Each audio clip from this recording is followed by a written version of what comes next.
صل على محمد وآل محمد اللهم صل على محمد وآل محمد۔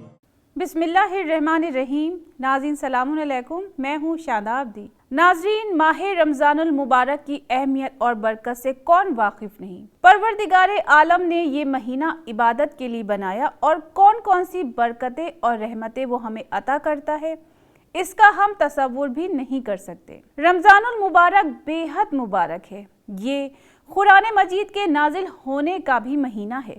سورہ بقرہ کی آیت نمبر 185 میں ارشاد الہی ہو رہا ہے، روزوں کا مہینہ رمضان ہے جس میں قرآن نازل کیا گیا، جو لوگوں کا رہنما ہے۔ اس بابرکت مہینے میں رحمتوں اور برکتوں کا نزول ہوتا ہے۔ یہ مہینہ ہماری نجات کا ہے۔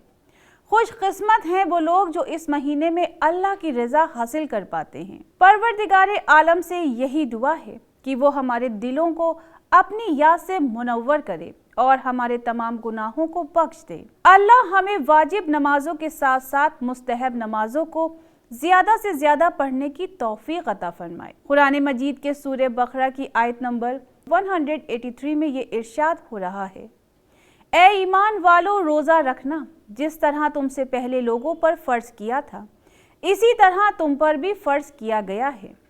ہم نے تم پر روزے اس لیے فرض کیے تاکہ تم پرہیزگاری اور تقوی اختیار کرو۔ عام طور پر ماہ رمضان المبارک کے سلسلے سے یہ تصور ملتا ہے کہ اس مہینے روزے اور تلاوت قرآن مجید کرنا چاہیے اور بس۔ اس میں تو کوئی شک نہیں کہ رمضان مبارک قرآن کی بہار کا مہینہ ہے، لیکن رمضان المبارک ہم سے اس سے زیادہ کا مطالبہ کرتا ہے۔ تمام انسانوں کو بھوک و پیاس لگتی ہے، لیکن اگر انسان اللہ کی رضا کے لیے کھانا نہیں کھا رہا تو یہ کمال کی بات ہے۔ اللہ نے ایسے بندوں کے لیے اپنے فرشتوں سے فرمایا کہ میں ایسی مخلوق پیدا کر رہا ہوں جس کو بھوک بھی لگے گی اور پیاس بھی، گناہ کا خیال بھی بار بار آئے گا۔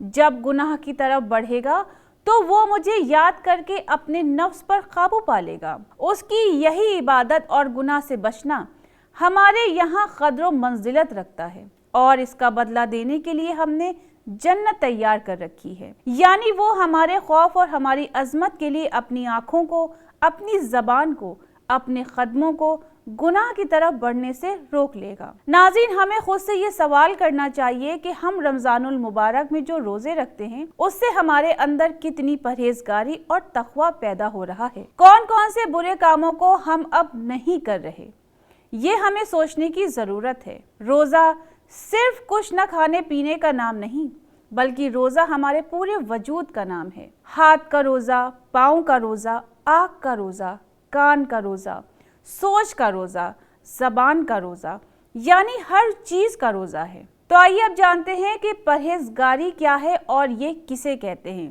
کیونکہ یہ جاننا بھی بہت ضروری ہے۔ پرہیزگاری کے معنی ہیں جھوٹ بولنا چھوڑ دیا جائے، غیبت کرنا، وعدہ خلافی کرنا، ملاوٹ کرنا، حرام کام کرنا، دوسروں کو ایذا پہنچانا، کسی کا دل دکھانا، دوسروں کے حقوق چھیننا، یہ تمام کام کرنا چھوڑ دیا جائے، تبھی انسان پرہیزگار کہلایا جائے گا۔ خداوند عالم سورہ بقرہ کی آیت نمبر 208 میں یہ ارشاد فرما رہا ہے، اے ایمان والو، تم سب کے سب پوری طرح دین اسلام میں داخل ہو جاؤ۔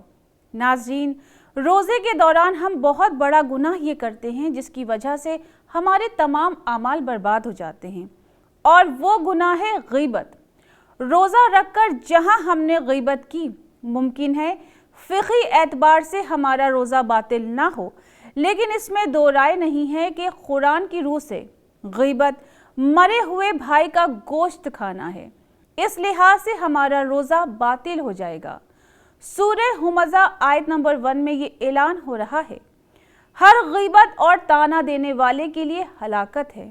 تو پھر ہم کیوں ایسے گناہوں میں مبتلا ہوں کہ جس کی وجہ سے ہمارے تمام اعمال رائگاں چلے جائیں۔ ماہ رمضان المبارک پروردگار عالم کی طرف سے ہمارے لیے ایک خاص تحفہ ہے، لہٰذا اس مہینے کی خاص قدر کریں، اچھے نیک کام انجام دیں، گناہوں سے خود کو بچائیں، جو گناہ ہو گئے ہوں اس کی معافی مانگیں، کیونکہ رمضان مبارک ہمیں معاف کرانے کا مہینہ ہے۔ یہ برکت، رحمت اور گناہوں سے مغفرت کا مہینہ ہے۔ اس مہینے زیادہ سے زیادہ صلوات پڑھیں، قرآن مجید کی تلاوت کریں، کیونکہ اس مہینے تلاوت اور صلوات پڑھنے کی اہمیت اور فضیلت دوسرے دنوں کی بنسبت زیادہ بڑھ جاتی ہے۔ ساتھ ساتھ آیتوں کے معنی اور مفہوم کو بھی سمجھیں، کیونکہ قرآن مجید ہمیں کیا پیغام دے رہا ہے، مفہوم نہ سمجھ میں آنے کی وجہ سے پھر ہمیں کچھ حاصل نہیں ہو پائے گا۔ مثال کے طور پر ہم کوئی ایسی کتاب اٹھا لیں جو ہمیں بالکل سمجھ میں نہ آ رہی ہو، صرف اس کی ریڈنگ کرتے رہیں، تو اس طرح کتاب پڑھنے کا کیا فائدہ؟ لہٰذا تلاوت قرآن کرنے کے لیے ضروری ہے کہ اس کے ٹرانسلیشن پر بھی غور کیا جائے۔ اس مہینے نیک کام کرنے کا ثواب کئی گنا بڑھ جاتا ہے، اس لیے زیادہ سے زیادہ نیک کام کریں اور خود سے اس بات کا عہد کریں کہ صرف رمضان مبارک میں نہیں بلکہ ہم پورے سال اسی طرح نیک کام کرتے رہیں گے۔ قرآن مجید کے سورہ بقرہ کی آیت نمبر 195 میں یہ اعلان ہو رہا ہے، اور نیکی کرو، بے شک خدا نیکی کرنے والوں کو دوست رکھتا ہے۔ اسی طرح سورہ مزمل میں یہ ارشاد ہو رہا ہے، تم اللہ کو اچھا قرض دو اور تم جو کچھ اپنے لیے اچھا کام کرو گے تو اس کو اللہ کے پاس بہت بہتر اور بہت بڑے اجر کی صورت میں پاؤ گے۔ امام زین العابدین علیہ السلام نے یہ ارشاد فرمایا ہے، جب مومن نیک عمل کرتا ہے تو خداوند عالم اس کے ایک نیک عمل کو 700 گنا کر دیتا ہے۔ ماہ رمضان المبارک صرف بھوک و پیاس پر قابو پانے کا نام نہیں ہے، بلکہ اپنے نفس پر بھی پوری طرح کنٹرول کرنے کا نام ہے۔ نفس پر کنٹرول کرنا مطلب برائی کو ہرانا، غریبوں کے درد کو محسوس کرنا، حرام کاموں سے دوری بنانا، اپنی خواہشوں کو اللہ کی خوشنودی کے لیے قربان کر دینا۔ امام جعفر صادق علیہ السلام نے ارشاد فرمایا ہے، بس اپنے نفس سے جنگ کرو، اس لیے کہ اس مہینے میں تمہارا رزق اور روزی معین ہوتی ہے۔ روزہ ایسی عبادت ہے جس کے دو پہلو ہیں۔ پہلا پہلو، آپ اپنے آپ کو کھانے پینے اور ان مزیدار چیزوں سے روکیں اور بچائیں جس کو شریعت نے حلال بتایا ہے، اور دوسرا پہلو قربت کی نیت اور خلوص ہے، جو حقیقت میں اس عبادت کی روح کہلاتی ہے۔ روزے کی حقیقت خود کو کنٹرول کرنا اور دنیا کی لذتوں سے خدا کی خوشنودی کے لیے خود کو بچانا ہے۔ روزہ ہم انسانوں کو نیکی کی ہدایت دیتا ہے۔ ہم کسی بھی وقت گناہ کرنے کے بارے میں نہیں سوچتے، کیونکہ ہمیں یہ معلوم ہوتا ہے کہ ہم روزے سے ہیں۔ دعا کریں، اے میرے اللہ، میں تیری رحمت کا امیدوار ہوں، ایک لمحے کے لیے بھی مجھے میرے نفس کے حوالے نہ کرنا، تیرے سوا کوئی معبود نہیں۔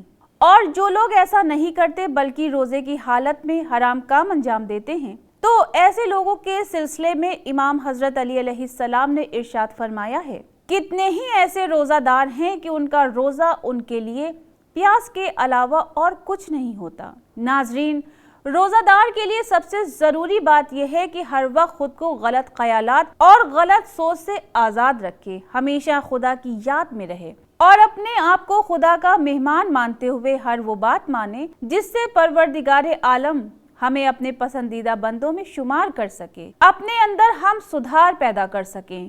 یہی ماہ رمضان المبارک کا مہینہ ہم سے چاہتا ہے اور اس کا یہی پیغام ہے۔ ناظرین، اسی کے ساتھ ہماری گفتگو کا وقت اب ختم ہو رہا ہے۔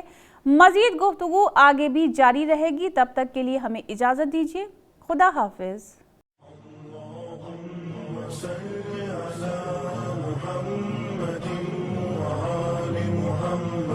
اللهم صل